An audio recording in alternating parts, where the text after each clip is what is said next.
Hello friends, welcome to financial affairs. आज की हम इस वीडियो में जानेंगे कि आरबीआई ने जो डिजिटल करेंसी लॉन्च की है 1 दिसंबर 2022 से उसके क्या की फीचर्स हैं और यूपीआई में और ई रूपी जो करेंसी लॉन्च की गई है आरबीआई के द्वारा उसमें क्या डिफरेंस रहेगा, और बिटकॉइंस जो काफ़ी न्यूज़ में रहता है, यानी कि बिटकॉइन और भी सारी क्रिप्टो करेंसीज हैं, और हमारी जो आरबीआई ने लॉन्च की है डिजिटल करेंसी ई रूपी उसमें क्या डिफरेंस है। ये हम तीनों चीज़ें इस वीडियो में डिस्कस करेंगे और इस वीडियो को देखने के बाद आपका कोई भी डाउट नहीं रहेगा, I guaranteed. So without wasting any time let's start. सबसे पहले तो हम की फीचर्स जानते हैं। आरबीआई ने जो लॉन्च की है ई रूपी करेंसी डिजिटल करेंसी, उसके क्या की फीचर्स हैं। सबसे पहला की फीचर तो ये है कि हमें इस जो एप्लीकेशन बनाई है आरबीआई में, उसमें हमें बैंक अकाउंट जो है वो मैंडेटरी नहीं है, यानी कि विदाउट बैंक अकाउंट भी हम पैसों का लेन देन कर सकते हैं। ये जो है सबसे अच्छा की फीचर है जो मुझे लगा। और दूसरा क्या है कि देखिए, डिजिटल करेंसी जो आरबीआई ने लॉन्च की है वो सेम ही है जो हमारी जेब में जो कैश रखा होता है, उससे हम बिल्कुल भी डिफरेंट नहीं है। बस ये जान लीजिए कि वो कैश जो है हमारे जेब में ना रह के हमारे मोबाइल के किसी वैलेट में रहेगा। तो अगर वो सिमिलर है, हमारी कैश के इक्विवेलेंट मानी गई है, तो जैसे कि हमारे पास जो कैश रखा होता है, जो फिजिकल नोट रखे होते हैं, उस पर भी हमें कोई इंटरेस्ट नहीं मिलता, तो इन डिजिटल वैलेट्स में जो हमारे ई रूपी रखा जाएगा उसमें भी हमें कोई भी इंटरेस्ट नहीं मिलेगा। अब ये लॉन्च क्यों की गई है? क्योंकि ये कॉस्ट इफेक्टिव है। और एक इम्पोर्टेंट की फीचर जो कि एक और निकल के आया वो है कि इसे हम ऑफलाइन भी यूज़ कर सकते हैं, यानी कि मोबाइल इंटरनेट का होना ज़रूरी नहीं है, हम विदाउट इंटरनेट भी पैसों का लेन देन कर सकते हैं।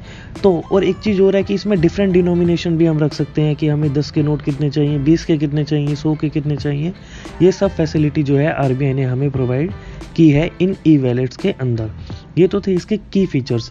अब जानते हैं डिफरेंस क्या है यूपीआई में और ई रूपी में। देखिए, यूपीआई जो है एक मैकेनिज्म है जिसके थ्रू हम ट्रांजैक्शंस करते हैं, और इसमें बैंक अकाउंट मैंडेटरी है। विदाउट बैंक अकाउंट हम यूपीआई की ट्रांजैक्शन नहीं कर सकते। इसमें कोई ना कोई बैंक इन्वॉल्व होता है, कोई एसबीआई हो गया, एचडीएफसी हो गया, आईसीआईसी हो गया। लेकिन ई रूपी में क्या होगा, हम डायरेक्टली आरबीआई से कनेक्टेड रहेंगे, हम डायरेक्टली ट्रांजैक्शन जो है वो आरबीआई से ही करेंगे।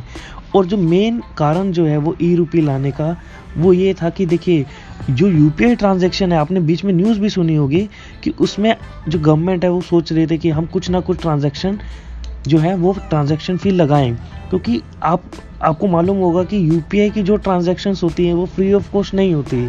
उसमें वो बात अलग है कि हमें गवर्नमेंट जो है सब्सिडी प्रोवाइड करती है, और वो सारी की सारी कॉस्ट जो है वो अपनी जेब से देती है ताकि डिजिटल ट्रांजैक्शंस को बढ़ावा मिले। लेकिन जो ई रूपी लॉन्च किया गया आरबीआई में, उसमें जो है जो टेक्नोलॉजी यूज़ की गई है उसमें जो वो बहुत ही कॉस्ट इफेक्टिव है, उसमें ज़्यादा पैसे नहीं लगेंगे। तो एक ये भी कारण है ई रूपी वैलेट लाने का। अब देखिए, आपने सुना होगा क्रिप्टो करेंसीज भी हैं, जो जैसे बिटकॉइन है, इथेरियम है, और ये एक डिजिटल करेंसी है जो लॉन्च कर दी है आरबीआई ने। तो इनमें क्या डिफरेंस है? देखिए, सबसे पहले तो आपको जानना होगा कि जो क्रिप्टो करेंसीज हैं वो डिजिटल करेंसी नहीं है। क्यों नहीं है? क्योंकि वो किसी सेंट्रल गवर्नमेंट ने लॉन्च नहीं की गई। तो देखिए, क्रिप्टो करेंसीज के जो फीचर्स क्या हैं वो डिसेंट्रलाइज्ड हैं, यानी कि क्रिप्टो करेंसीज पर किसी भी गवर्नमेंट का कोई भी दबाव नहीं है, और वो कोई भी गवर्नमेंट रेगुलेट नहीं करती, वो सेल्फ गवर्नड है। और जो सबसे की फीचर है जिसके कारण बिटकॉइन है बहुत ही पॉपुलर हुआ, वो था एनोनिमिटी, यानी कि आप जो है किसी को पैसे देना चाहते हैं, कोई फॉरेन कंट्री में है, तो आप नहीं चाहते कि गवर्नमेंट को या जो दूसरे कंट्री की गवर्नमेंट है उसे पता चले कि आप उसे पैसे दे रहे हैं। तो बिटकॉइंस के माध्यम से जो है ये जो है एनोनिमिटी का फीचर के कारण पता नहीं लगता कि कौन किसे पैसे भेज रहा है। आपने एक बिटकॉइन सेंड किया यूएसए में किसी पर्सन के पास, और उसने उस बिटकॉइन को बेच के यूएस डॉलर में अपनी मनी विड्रॉ कर ली, तो किसी भी गवर्नमेंट को नहीं पता कि किसने बिटकॉइन सेंड किया था और कहाँ से कहाँ पैसे का लेन देन हो रहा है। और इसके कुछ डिसएडवांटेजेस भी हैं, लाइक कि इससे कहा जाता है कि टेररिज्म, जो डिजिटल टेररिज्म है वो हो रहा है, और पैरेलल इकोनॉमी जो है वो एक बिल्ड की जा रही है, जो कि सच भी है। आपने सुना होगा कि अभी हैकर्स क्या करते हैं, कोई भी सिस्टम जो है, कोई भी सर्वर है, वो हैक करते हैं, पीछे न्यूज़ में भी आपने सुना होगा। और जब उन्हें कहा जाता है कि आप इसे हटाइए और इसे फ्री कीजिए, तो उन्होंने बिटकॉइन की डिमांड की थी कि आप इस एड्रेस पर बिटकॉइन सेंड कीजिए। तो ये काफ़ी चैलेंजिंग होने वाला है, जो कि डिसएडवांटेजेस के रूप में लिया जाता है। लेकिन इसके पॉजिटिव ये थे कि ये डिसेंट्रलाइज है, सेल्फ गवर्नड है और एनोनिमस है। तो आरबीआई ने क्या किया, इन डिजिटल करेंसी के जो कुछ पॉजिटिव थे वो ले लिए, जैसे कि एनोनिमिटी। आपने देखा होगा कि आरबीआई ने कंफर्म किया है कि इन ई वैलेट पर जितना, देखिए अब क्या होता है कि जब हमारी जेब में कैश होता है तो हम किसी को भी पैसे दे रहे हैं, उसका गवर्नमेंट को कुछ नहीं पता। आपने बैंक से 10,000 रुपये निकाले, जिसको मर्जी दिए हो, गवर्नमेंट को कुछ नहीं लेना देना। बस गवर्नमेंट को ये है कि आपने एक ट्रांजैक्शन की, और उन्हें इनकम टैक्स जो देना होता है वो आपकी इनकम पर देना होता है। आप कहाँ खर्च कर रहे हैं, गवर्नमेंट को कुछ मतलब नहीं है।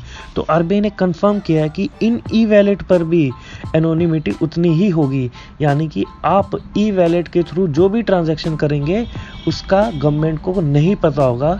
ऐसी टेक्नोलॉजी का यूज़ किया जाएगा इन ई वैलेट के ऊपर, और ये सिक्योर होंगे, कॉस्ट इफेक्टिव होंगे, रिस्क फ्री होंगे। क्रिप्टो करेंसीज के साथ रिस्क एसोसिएटेड होता है कि कोई आपका बिटकॉइन हैक ना कर ले, कोई अपने वैलेट में मत ले जाए। तो ये डिजिटल करेंसीज क्या होंगी, रिस्क फ्री होंगी, क्योंकि आरबीआई की बैकिंग होगी इसके पीछे।